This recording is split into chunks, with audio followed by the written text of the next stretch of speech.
قل من بيده ملكوت كل شيء وهو يجير ولا يجار عليه إن كنتم تعلمون سيقولون لله قل فأنى تسحرون.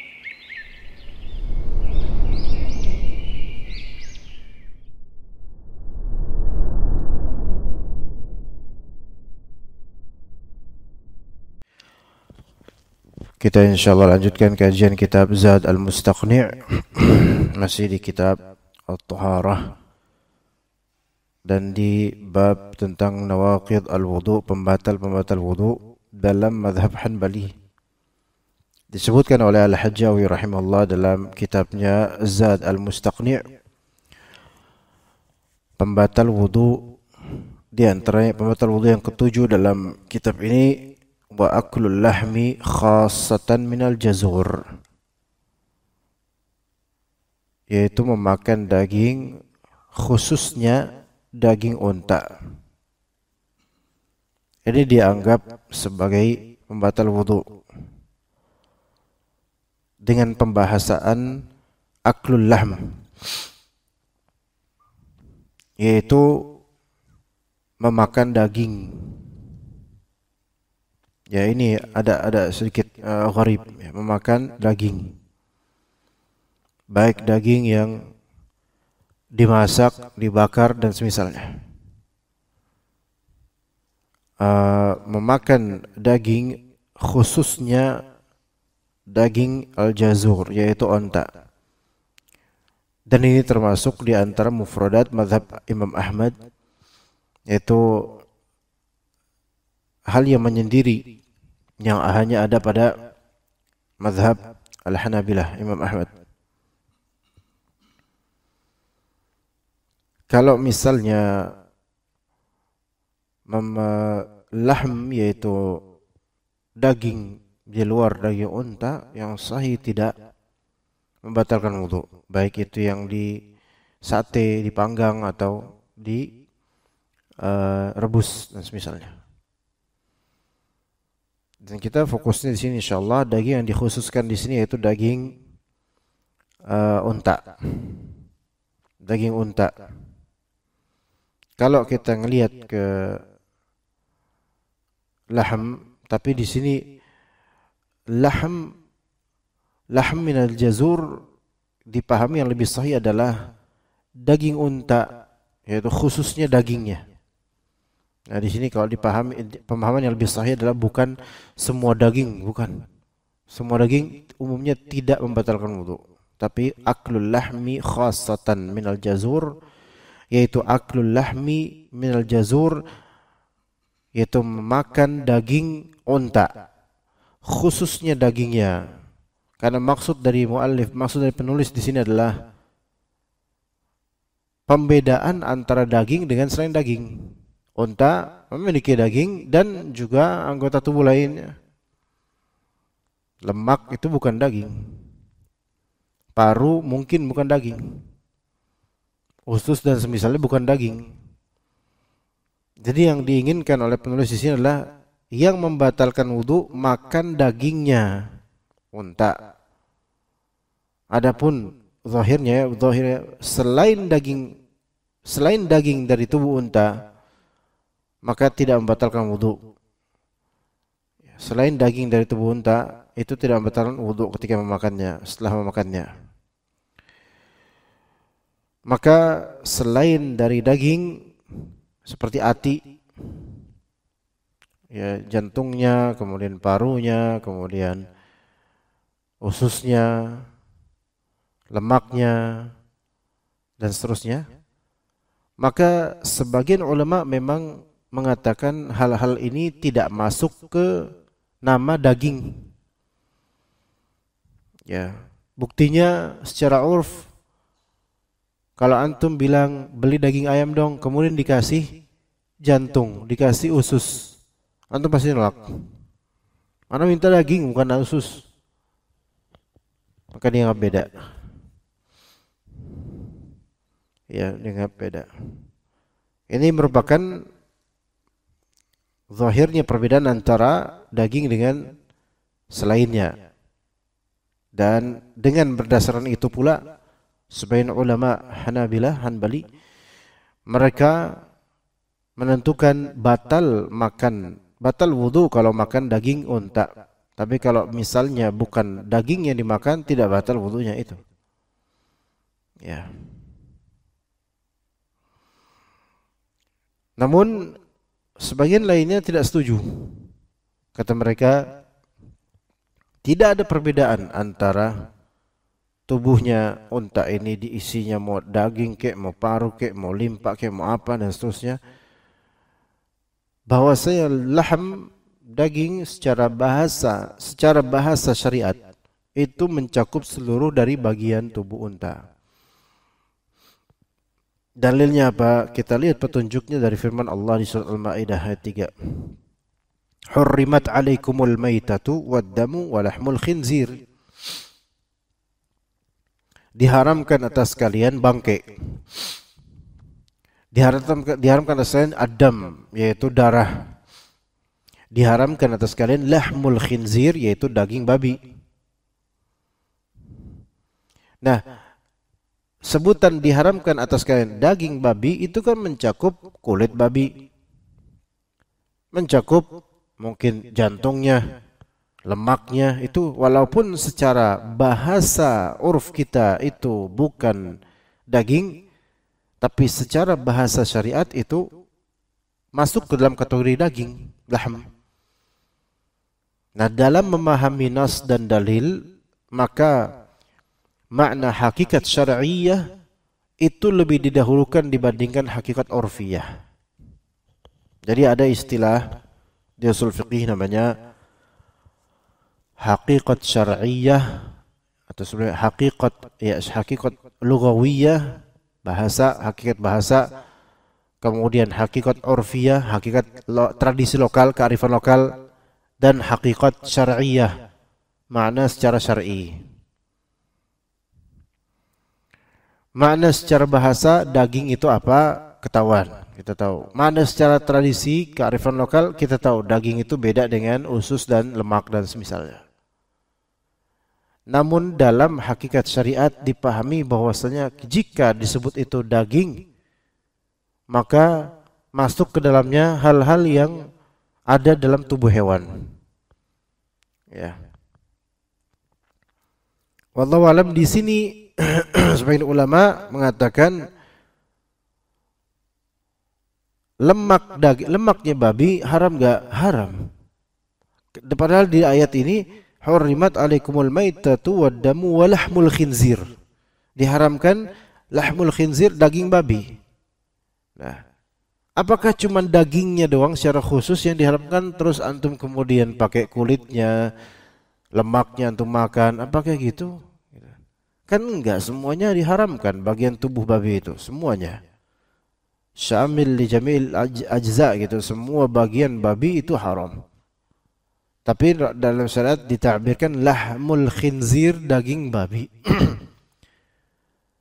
Maka kalau misalnya kita mengacu pada hadis, yaitu yang mana hadis ini jelas-jelas menyebutkan Rasulullah ditanya, apakah ya Rasulullah, apakah saya harus natawadda min luhumil ibil, yaitu wudu karena memakan luhum, yaitu daging unta? Kata Nabi SAW, na'am, ya, fatawadda min luhumil ibil, wudulah kamu karena memakan daging unta. Nah, berarti di sini kalau kita mengkiaskan pemahamannya dengan diharamkannya daging babi, dan bukan hanya daging doang, berarti mencakup seluruh tubuh babi.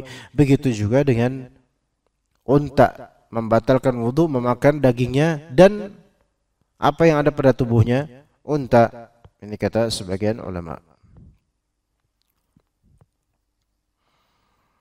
Kemudian juga di antara alasannya yang menunjukkan bahwasannya bukan hanya daging saja, melainkan bagian tubuh unta apapun bagiannya, dikatakan oleh Syekh Utsaimin rahimahullah, laisa fi syari'ati Muhammadin hayawanun tataba'adu ajza'uhu hallan atau hillan aw hurmah wa taharatan wa najasah wa salban wa ijaban.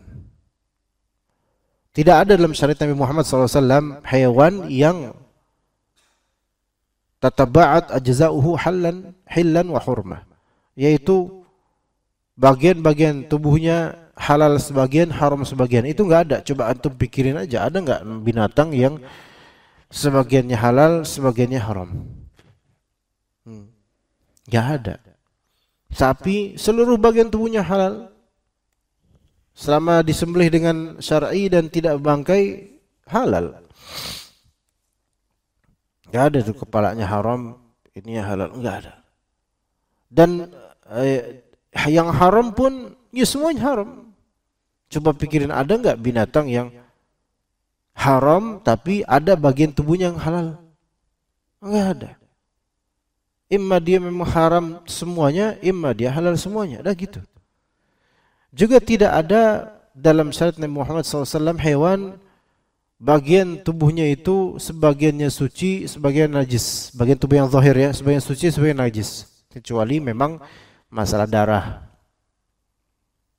Kalau darah, maka itu memang najis jika itu banyak.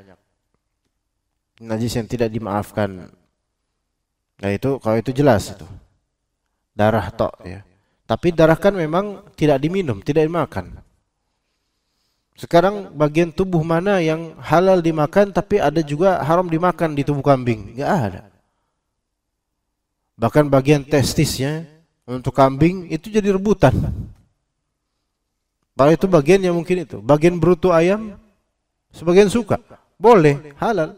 Kalau itu bagian yang keluar tinja-tinja lewat situ, tapi halal. Usus halal. Ya. Nah. Jadi tidak ada yang separuh-paruh. Sekarang bagaimana kok dalam masalah membatalkan wudu separuh-paruh? Daging diharamkan, makan daging unta membatalkan wudu, lah kalau makan lemaknya enggak batal wudu, kok bisa gitu loh. Ya. Ini pendapat sebenarnya kuat sekali ini pendapat ini. Ya, kemudian kalau kita melihat ke dalil, ini bisa menjadi syubhat, misalnya antum makan lemak unta atau makan paru unta. Ini kira-kira batal enggak ya wudunya ya, gitu kan? Maka ada kata Nabi SAW, man ittaqa syubhat faqad istabra li dinihi wa 'irdihi. Siapa yang menjauhi syubhat maka dia telah menjaga, dia telah yaitu menjaga kehormatannya dan juga agamanya. Ya. Dan sudah jelas di sini ada sebuah hadis yang diriwayatkan oleh Imam Ahmad. Memang hadis ini dhaif. Nah ini yang ada hadis dhaif seperti ini. Tawaddau min albanil ibil. Wudulah kalian karena minum susunya unta. Tuh lihat. Wudulah kalian karena minum susunya unta. Hadis dhaif. Menurut sebagian ulama hadis ini dhaif. Diriwayatkan oleh Imam Ahmad dan Ibnu Majah rahimahumullah. Jadi minum susu unta batal wudunya. Karena apa? Ini dari tubuh unta. Memang hadis ini dhaif. Tetapi ulama yang mengatakan batal wudu jika makan daging unta, maka minum susu unta juga batal wudunya. Ya, kenapa? Karena susu unta itu pun dari tubuh unta. Dan ini ada hadisnya. Memang hadisnya ini dhaif, sayangnya. Ya, hadisnya ini dhaif. Taib. Adapun dan juga hadis Nabi SAW di kesempatan lain, ini dalil yang menunjukkan bahwasanya memakan daging unta dan semisalnya itu membatalkan wudu. Hadis Jabir bin Samurah radhiyallahu anhu, bahwasanya seorang pria bertanya kepada Nabi SAW, "Ana tawaddau min luhumil ibil?" Apakah kita wudu karena makan daging unta? Maka jawab Rasul, "Na'am, fatawadda min luhumil ibil." Iya, wudulah engkau karena makan daging unta. Kemudian dia nanya lagi, Ana tawadda'u min luhumil ghanam, apakah kita wudu karena makan daging kambing? Kambing ini mencakup ke domba dan semisalnya. Maka apa kata Nabi? In syi'ta fatawadda' wa in syi'ta fala tatawadda'. Jika kamu pengen silahkan wudu, jika kamu pengen ya jangan wudu. Hadis riwayat Muslim. Hadis riwayat Muslim. Kita pelajari nih hadis ini. Kalau kita lihat jawaban yang berbeda dari Nabi untuk pertanyaan yang berbeda, objeknya, kontennya. Ya Rasulullah, apakah saya wudu karena makan daging unta? Kata Nabi, iya. Wudu. Ya Rasulullah, kalau saya makan daging kambing, wudu enggak? Kalau kamu pengen wudu, kalau enggak, wudu enggak. Jawaban yang berbeda formatnya. Yang pertama langsung Rasulullah bilang, "Na'am, fatawadda' min luhumil ibil." Ya, wudu. Yang satu ada pilihan. Seandainya sama-sama sunnah wudu, enggak membatalkan wudu sama-sama, maka mestilah sama aja jawabannya gitu loh. Tapi kok jawabannya ini yang kambing, makan daging kambing, kok pilihan? Kalau kamu pengen ini kok. Nah, namanya pilihan itu kan berarti bukan suatu kewajiban. Sedangkan ini langsung tegas mengatakan, "Na'am, tawadda' min luhumil ibil." Nah, iya. Wudulah karena engkau makan daging unta. Juga dalam hadis riwayat Abu Dawud, At-Tirmidzi dan Ibnu Majah. Hadis Al-Barra bin Azib. Kali ini hadis Al-Barra bin Azib, kata beliau SAW, "Tawadda'u min luhumil ibil." Ini jelas. Wudulah kalian karena memakan daging unta. Maka kata Imam Ahmad dan juga Imam Ishaq bin Rahawayh rahimahumullah, fihi hadithani sahihani anin Nabi SAW, hadith Al-Barra wa hadith Jabir bin Samurah. Ada dua hadis sahih dari Nabi tentang tema ini, yaitu hadith Al-Barra dan hadith Jabir bin Samurah. Ini pendapat mazhab Hanbali wajib atau bahwasanya memakan daging unta itu membatalkan wudu, terlepas dari khilafiyah apakah dagingnya saja atau juga tetelannya. Ini karena pengagungan terhadap nas dan dalil. Ya bukan berarti ada nanti mazhab jumhur mengatakan, kebanyakan ulama mengatakan tidak membatalkan wudu. Ya, ajaib. Ya. Mereka mengatakan tidak membatalkan wudu dan ini dalil jelas. Tapi ternyata mereka juga punya alasan, ya ikhwan. Hanya yang lebih sahih adalah yang pertama, yaitu membatalkan wudu. Bukan karena ini mazhab Hanbali, bukan, tetapi karena dalilnya itu lebih terang. Pendapat kedua, pendapat pertama tadi jelas tidak batal. Pendapat kedua, annahu la yanqudul wudu, tidak membatalkan wudu. Ya, dalilnya adalah hadis Jabir bin Abdullah radhiyallahu anhuma. Dan mereka pakai dalil juga. Iya. Jadi ulama, para ahli fikih zaman dulu ya berpendapat pakai dalil. Maka hadis Jabir bin Abdullah ini dalil mereka. Kana akhirul amrayn min Rasulillah SAW tarkal wudu'i mimma massatin nar. Perkara yang terakhir dari dua perkaranya Rasulullah SAW adalah tidak berwudu karena makan apa yang terkena oleh api, yaitu yang dimasak. Ya, di sini dalil yang dipakai oleh banyak dari ulama ini hadis Jabir bin Abdullah, bahwasanya perkara terakhirnya Rasulullah SAW adalah tidak wudu setelah memakan makanan yang dimasak dipanggang oleh api atau dimasak oleh api. Nah, dan ini hadis sahih, walaupun sebagian mendhaifkan hadisnya. Ala kulli hal, ini hadis, anggap hadis ini sahih, walaupun ada cacatnya, ada illatnya. Maksudnya akhirul amrain min Rasulillah, yaitu tadinya Rasulullah itu berwudu kalau makan makanan yang dimasak, daging yang dimasak, daging yang dibakar atau panggang. Namun pada endingnya beliau enggak seperti itu, yaitu tidak berwudu untuk makanan yang antum beli sate misalnya, beli sate. Ibaratnya dulu Rasulullah awalnya Kalau makan sate, maka apa? Wudu. Tapi pada akhirnya menjadi syariatnya berubah, yaitu tidak wudu setelah makan makanan panggangan. Dan memang tidak membatal. Antum beli sate, makan daging dibakar, antum nggak batal wudunya, betul. Karena memang itu udah fix, nggak batal wudunya di zaman Nabi SAW, di akhir-akhir zaman Nabi SAW. Taib. Ini satu ya. Dalil yang mereka pakai, lah ini Nabi aja tidak wudu, dan ini bagi mereka mencakup termasuk daging unta. Jadi bagi ulama-ulama yang mengatakan makan daging unta tidak membatalkan wudu, hadis tentang perintah wudu karena makan daging unta itu mereka anggap hadis yang telah berlalu, dan hadis inilah yang kemudian paling akhir, dan ini yang kita pakai, bahwasanya Nabi SAW pada endingnya tidak wudu karena daging yang dimasak. Namun dalil ini atau pendalilan ini juga fihi nadhar, yaitu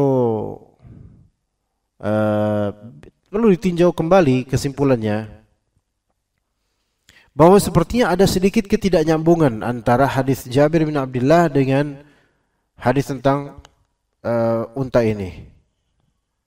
Ya. Hadis Jabir bin Abdullah itu hanya menjelaskan wudu setelah makan makanan yang kena api atau dipanggang, dimasak dan semisalnya, itu enggak wajib. Dah. Ya. Ini tidak dimaksudkan ke dalamnya makan daging unta. Karena daging unta ini dikecualikan, dikhususkan. Karena nasnya jelas banget perintah dari Nabi untuk berwudu. Nah kemudian hadis berikutnya, hadis Ibnu Abbas radhiyallahu anhuma, namun dhaif. Nabi SAW mengatakan al-wudu mimma kharaja la mimma dakhala. Ini dhaif. Jangan sampai dijadikan pedoman, ya.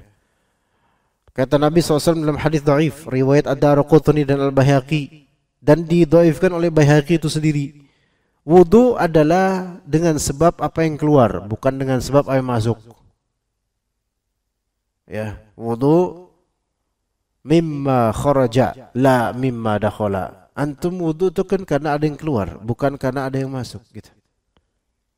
Kalau pakai dalil ini berarti kalau antum makan apapun masuk ke tubuh antum itu enggak bakal batal wudunya.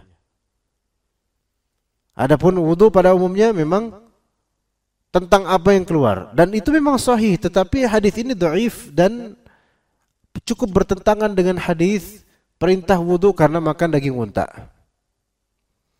Ya, jadi ala kulli hal pendapat yang lebih sahih wallahu alam, kalau di mazhab Syafi'i memakan daging unta tidak membatalkan wudu.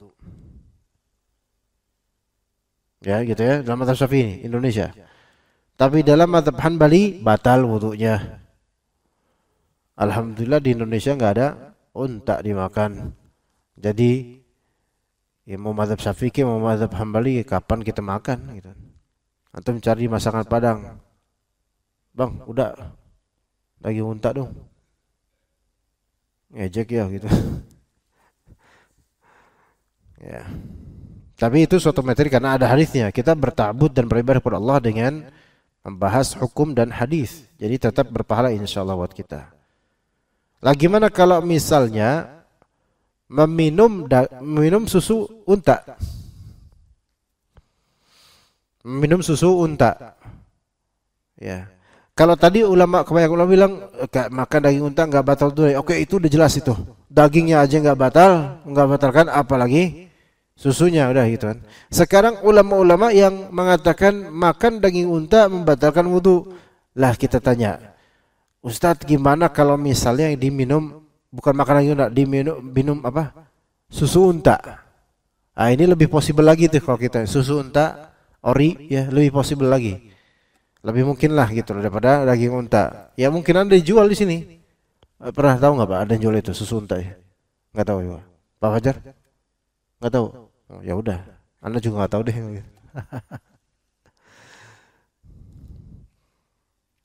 Maka kata Syekh Utsaimin, "Fas sahih annahu mustahab."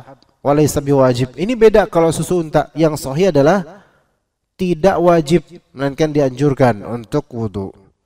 Karena banyak sekali hadis-hadis ya yang yaitu ada beberapa hadis yang menyebutkan tentang wudu karena makan daging unta, tetapi hadis tentang wudu karena minum susu unta itu sanadnya dipermasalahkan. Jadi ya khalas, tidak sampai wajib. Adapun riwayat Anas bin Malik dalam kisah orang-orang Uraniyin, Nabi SAW menyuruh mereka untuk minum air kencing unta dan juga susu unta. Itu tidak Rasulullah perintahkan untuk berwudu setelah minum. Jadi wallahu alam tidak wajib.